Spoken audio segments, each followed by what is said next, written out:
화요일 아침입니다. 오늘 빌립보서 4장 이제 마지막 부분인데요. 1절에서 23절 말씀 함께 보겠습니다. 그러므로 나의 사랑하고 사모하는 형제들, 나의 기쁨이요 면류가 아닌 사랑하는 자들아, 이와 같이 주 안에서 서라. 내가 유오디아를 권하고 순두개를 권하노니 주 안에서 같은 마음을 품으라. 또 참으로 나와 멍에를 같이 한 네게 구하노니 복음에 나와 함께 힘쓰던 저 여인들을 돕고 또한 글레멘도와 그 외의 나의 동역자들을 도우라. 그 이름들이 생명책에 있느니라. 주 안에서 항상 기뻐하라. 내가 다시 말하노니 기뻐하라. 너희 관용을 모든 사람에게 알게 하라. 주께서 가까우시니라. 아무것도 염려하지 말고 다만 모든 일에 기도와 간구로 너희 구할 것을 감사함으로 하나님께 아뢰라. 그리하면 모든 지각에 뛰어난 하나님의 평강이 그리스도 예수 안에서 너희 마음과 생각을 지키시리라. 끝으로 형제들아, 무엇에든지 참되며 무엇에든지 경건하며 무엇에든지 옳으며 무엇에든지 정결하며 무엇에든지 사랑받을 만하며 무엇에든지 칭찬받을 만하며 무슨 덕이 있든지 무슨 기림이 있든지 이것들을 생각하라. 너희는 내게 배우고 받고 듣고 본 바를 행하라. 그리하면 평강의 하나님이 너희와 함께 계시리라. 내가 주 안에서 크게 기뻐함은 너희가 나를 생각하던 것이 이제 다시 싹이 남이니 너희가 또한 이를 위하여 생각은 하였으나 기회가 없었느니라. 내가 궁핍함으로 말하는 것이 아니니라. 어떠한 형편에든지 나는 자족하기를 배웠노니 나는 비천에 처할 줄도 알고 풍부에 처할 줄도 알아. 모든 일 곧 배부름과 배고픔과 풍부와 궁핍에도 처할 줄 아는 일체 비결을 배웠노라. 내게 능력 주시는 자 안에서 내가 모든 것을 할 수 있느니라. 그러나 너희가 내 괴로움에 함께 참여하였으니 잘하였도다. 빌립보 사람들아, 너희도 알거니와 복음의 시초에 내가 마게도냐를 떠날 때에 주고받는 내 일에 참여한 교회가 너희 외에 아무도 없었느니라. 데살로니가에 있을 때에도 너희가 한 번뿐 아니라 두 번이나 나의 쓸 것을 보내었도다. 내가 선물을 구함이 아니요 오직 너희에게 유익하도록 풍성한 열매를 구함이라. 내게는 모든 것이 있고 또 풍부한지라. 에바브로디도 편에 너희가 준 것을 받음으로 내가 풍족하니 이는 받으실 만한 향기로운 제물이요 하나님을 기쁘시게 한 것이라. 나의 하나님이 그리스도 예수 안에서 영광 가운데 그 풍성한 대로 너희 모든 쓸 것을 채우시리라. 하나님 곧 우리 아버지께 세세 무궁하도록 영광을 돌릴지어다. 아멘. 그리스도 예수 안에 있는 성도에게 각각 문안하라. 나와 함께 있는 형제들이 너희에게 문안하고 모든 성도들이 너희에게 문안하되 특히 가이사의 집 사람들 중 몇이니라. 주 예수 그리스도의 은혜가 너희 심령에 있을지어다. 사도 바울은 빌립보 교회의 성도들이 서로 사랑하고 위해주며 아름다운 공동체를 이루어가기를 바라는 마음으로 이제 4장의 말씀을 시작을 하고 있습니다. 그 표현을 보고 있으면 자신이 성도들을 향해서 가지고 있는 그 마음, 그 사랑, 그 관심, 이것들을 성도들도 서로 이해하고 또 사랑하는데 동일하게 나타내 보여주기를 간절히 원하는 마음으로 그 내용을 적어갖고 있는 것을 확인해 볼 수가 있는데요. 특별히 2절의 말씀을 보면 유오디아 그리고 순두개라는 두 사람의 이름이 나옵니다. 이 두 사람은 교회 안에서 서로 굉장히 일을 열심히 하는 힘이 있었던 두 명의 여성으로 보고 있습니다. 너무나 일을 열심히 하고 열정을 가지고 일을 하다 보니 다툼이 생기게 되었고 이 다툼은 교회 내 다른 성도들에게까지 영향을 끼치고 있었기 때문에 바울은 그들의 실명을 언급해서라도 서로 화해하고 다시 하나 되기를 간절히 바라고 있습니다. 우리는 이제 빌립보서를 마무리하면서 다시 한번 성도들을 향해서 우리가 어떻게 살아가기를 원하는지 그 바람직한 삶의 모습을 제시하고 있는 오늘 본문 4장의 말씀을 좀 더 깊은 그런 이해의 관점으로 한 번 더 보았으면 좋겠습니다. 바울은 이렇게 성도들을 향해서 사랑과 이해와 용서를 이야기한 후에 이제 어떻게 살아야 하는지를 쭉 설명을 하다가 자신이 살아오면서 발견하게 된 삶의 지혜이자 비법을 소개하고 있는 내용을 우리가 발견하게 되는데요. 흔히 사람들은 어떤 수준에 오르는 굉장한 큰 일을 하는 사람들을 득도의 경지에 오른 사람이라고 이야기를 합니다. 그리고 그 경지에 오른 사람들을 고수라고 말하기도 하는데요. 이런 사람들은 보면 다른 사람들과 분명한 차이점을 가지고 있습니다. 그 경지에 오르기까지 다른 사람 하는 것처럼 먹고 자고 일하면서 그렇게 되지는 않았을 것입니다.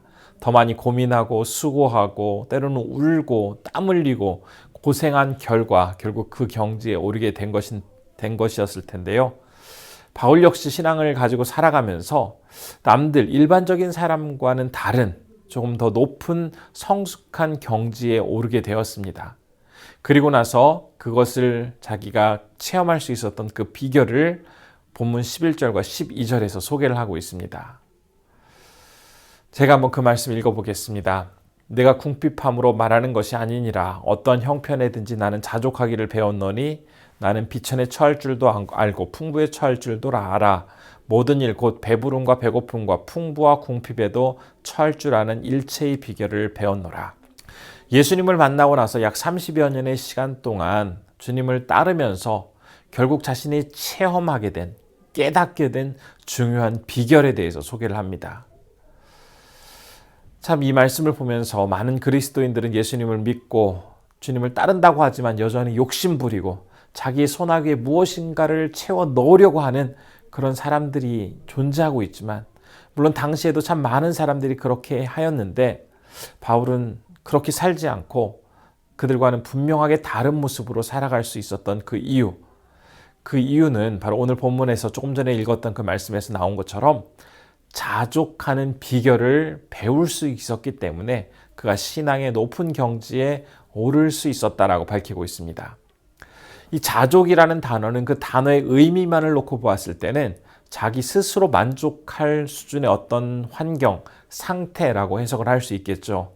하지만 그가 표현하고 있자 했던 그 진정한 의미는 자신이 대단하게 어떤 그 경지에 올랐기 때문에 이제 더 이상 다른 것이 필요 없다라는 그런 의미가 아니라 그 안에, 바울 안에 있는 그 공허한 곳에 하나님으로 인해, 예수 그리스도로 인해 이제 그 공허한 곳이 가득 차기 때문에 더 이상 이제는 주님 이외의 다른 것으로 그 공간을 채울 필요가 없는 상태가 되었다라는 의미로 바로 이 자족을 사용을 하고 있습니다.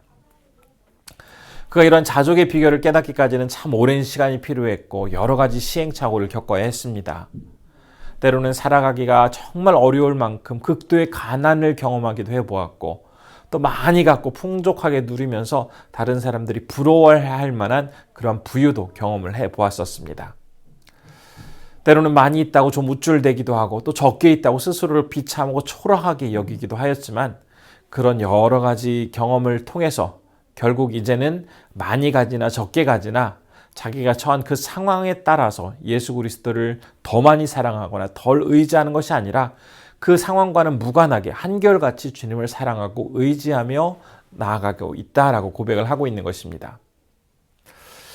그가 자족하는 법을 통해서 인생의 비밀을 깨달았다는 그 의미, 그것은 더 이상 돈을 목적으로 삼지 않고 또 숫자를 중요하게 여기지 않고 겉으로 보여지는 것이 전부인 것처럼 살아가지 않겠다라는 그런 의미입니다. 돈, 숫자, 외모, 또 겉으로 보여지는 것들, 사람들은 다 이것을 굉장히 중시하고 이것을 어떻게 해서라도 더 크고 화려하게 가꾸어 보려고 노력을 하고 있지 않습니까? 하지만 바울은 예수 그리스도를 믿고 난 후에 이제는 이것들을 초월할 수 있는 그런 경지에 오르게 될 수 있었고 바로 그 방법이 자족이라는 방법을 통해서 이룰 수 있게 된 것을 오늘 본문을 통해서 전하고 있습니다. 바울은 이렇게 자신의 인생을 통해서 깨닫게 된 이 자족의 비결을 사랑하는 아들 디모데에게도 가르쳐 줍니다. 디모데전서 6장 6절에서 8절 말씀인데요. 제가 한번 읽어보겠습니다. 그러나 자족하는 마음이 있으면 경건은 큰 이익이 되느니라. 우리가 세상에 아무것도 가지고 온 것이 없음에 또한 아무것도 가지고 가지 못하리니 우리가 먹을 것과 입을 것이 있은즉 족한 줄로 알 것이니라. 눈에 보기에 더 좋은 것, 숫자가 크고 많은 것, 더 높은 곳을 추구하다 보면 결국 그 사람은 자신이 처한 그 환경에 휘둘리게 되고, 그럴 경우 신앙에도 삶에도 결코 유익을 가져다 주지 못하기 때문에 그런 것들이 있으면 있는 대로, 없으면 없는 대로 그러한 자족하는 마음을 가지고 살아가게 될 때 더 기쁘고 행복하게 살아갈 수 있다라고 디모데에게 전하고 있습니다. 사실 이렇게 겉으로 보여지는 것을 더 많이 신경 쓰는 사람들은 있으면 있다고 더 우쭐해 보이기도 하고, 우쭐하고, 또 없으면 없다고 자신을 더 초라하고 비참하게 받아들이게 되기 때문입니다. 모든 사람들의 마음에는 빈 공간이 있습니다. 그 빈 공간을 어떤 세상적인 재물과 또 물질과 권위로 채우려고 한다면 사람은 욕심이 한도 끝도 없기 때문에 그 공간을 그러한 것들로는 도저히 채울 수 없습니다. 반면에 사람의 마음속에 있는 그 빈 공간, 공허함을 예수 그리스도로 채우게 될 경우, 예수님이 그 안에 가득 차게 되면 더 이상 예수님 이외의 다른 것으로 그 공간을 채울 필요가 없게 되는 것이죠. 사도 바울 역시 처음부터 이 사실을 깨닫지는 못했습니다. 그랬기 때문에 자신에게 있었던 그 약점을 하나님께 간절히 구하면서 이것만 없으면 제가 더 열심히 주님을 희생하며 섬기겠습니다라는 그런 다짐을 이야기도 하였지만, 결국 그가 깨달은 것은 무엇이었죠? 바로 주님의 은혜가 이미 자신의 안에는 충분하게 임하고 있다. 그 사실을 깨닫게 되면서 더 이상 원망이나 서운한 감정을 갖지 않을 수가 있었습니다. 우리가 사는 오늘날의 사회에서 돈으로부터 초연하게 살아가야 한다라는 이 말, 그 말은 참 비현실적으로 보이기도 합니다. 왜냐하면 바울도 교회의 그 여러 가지 사역을 이루어갈 때에 다른 그 많은 교회들로부터 후원을 받아서 그 돈으로 후원을 지속해 갈 수 있었기 때문입니다. 돈은 중요하고 그리고 필요한 것은 사실이지만 더 중요한 사실이 있습니다. 중요한 이 돈을 운행하시는 분이 하나님이시고 적절한 곳으로 이 돈을 배치하시는 분도 하나님이라는 사실입니다. 그렇기 때문에 하나님께서 지금 나에게 베풀어 주시는 그 물질, 그 돈에 대해서 감사하는 마음으로 그것에 만족하며 최선을 다해 살아가는 모습을 통해서 우리는 자족을 배울 수가 있죠. 물론 그렇다고 열심히 일하지 말고 그냥 이것만 만족하면서 그대로 살아가라는 의미는 절대 아닙니다. 내가 최선을 다해서 일하고 또 하나님께서 그것에 대한 보상으로 주시는 것에 대해서 불평이나 원망이 아니라 감사하는 마음으로 그것을 받아들여야 한다는 의미입니다. 우리가 봉사할 때나 다른 사람을 섬길 때에도 내가 많이 가지고 있기 때문에, 내가 그럴 자격이 있기 때문에가 아니라 부족하지만 나에게 주신 것에 그래도 감사하며 자족하며 더 어려운 사람, 내가 가지고 있는 것에 그래도 일부를 나누어서 다른 사람들을 섬긴다라고 하면서 함께 그 사람들에게 나누어 줄 때 모든 사람들의 쓸 것을 아시고 넉넉히 공급해 주시는 하나님은 우리에게 더 풍성한 것을 채워주시고 우리가 늘 자족하며 살아가기에 부족함이 없는 자들로 우리를 만들어 주실 것입니다. 이제 빌립보서를 마무리하면서 바울이 빌립보 성도들을 향해서 전한 이 메시지가 우리에게도 동일한 가르침이 되어서 하나님 보시기에 아름답고 귀한 성도님들로 온전히 변화되어 나가시기를 진심으로 축복합니다. 기도하겠습니다. 내 삶에 주님께서 공급해 주신 것에 감사하는 마음으로 늘 자족하게 하시고 부족한 가운데에도 오히려 남을 섬기고 돕는 사랑의 사람이 되게 해달라고 기도해 주시고요. 두 번째로 니제리의 손영희 선교사님 지혜와 건강을 주셔서 맡은 사역 잘 감당하실 수 있도록 함께 기도 부탁드리겠습니다. 그대로 살아가라는 의미는 절대 아닙니다.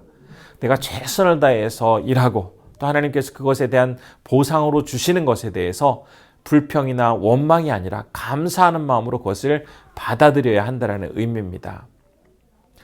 우리가 봉사할 때나 다른 사람을 섬길 때에도 내가 많이 가지고 있기 때문에, 내가 그럴 자격이 있기 때문에가 아니라 부족하지만 나에게 주신 것에 그래도 감사하며 자족하며 더 어려운 사람, 내가 가지고 있는 것에 그래도 일부를 나누어서 다른 사람들을 섬긴다라고 하면서 함께 그 사람들에게 나누어 줄 때 모든 사람들의 쓸 것을 아시고 넉넉히 공급해 주시는 하나님은 우리에게 더 풍성한 것을 채워주시고 우리가 늘 자족하며 살아가기에 부족함이 없는 자들로 우리를 만들어 주실 것입니다.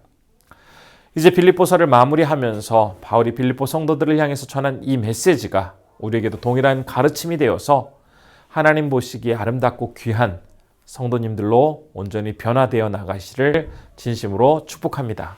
기도하겠습니다. 내 삶에 주님께서 공급해 주신 것에 감사하는 마음으로 늘 자족하게 하시고 부족한 가운데에도 오히려 남을 섬기고 돕는 사랑의 사람이 되게 해달라고 기도해 주시고요. 두 번째로 니제리아의 손영희 선교사님 지혜와 건강을 주셔서 맡은 사역 잘 감당하실 수 있도록 함께 기도 부탁드리겠습니다.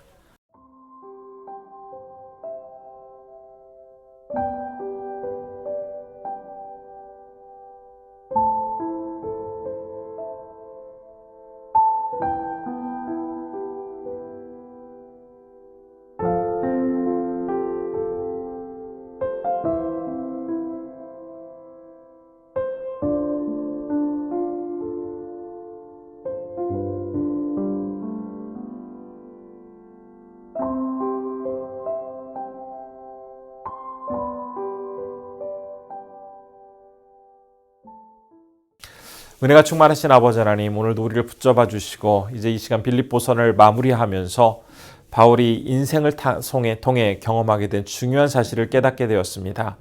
그가 자족하는 법을 배우고 난 이후에 모든 어떤 상황 속에서도 한결같이 주님을 사랑하고 의지할 수 있었던 것처럼 하나님께서 나를 어떤 상황에 놓으시든지 그것에 감사하며 기뻐하며 자족하는 이 방법을 통해서 우리 또한 주님께만 영광 돌릴 수 있는 귀한 자들이 되게 하여 주옵소서.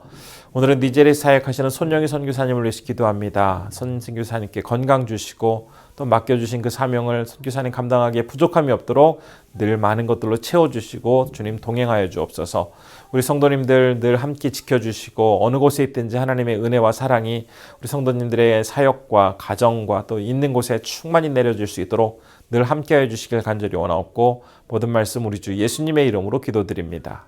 아멘.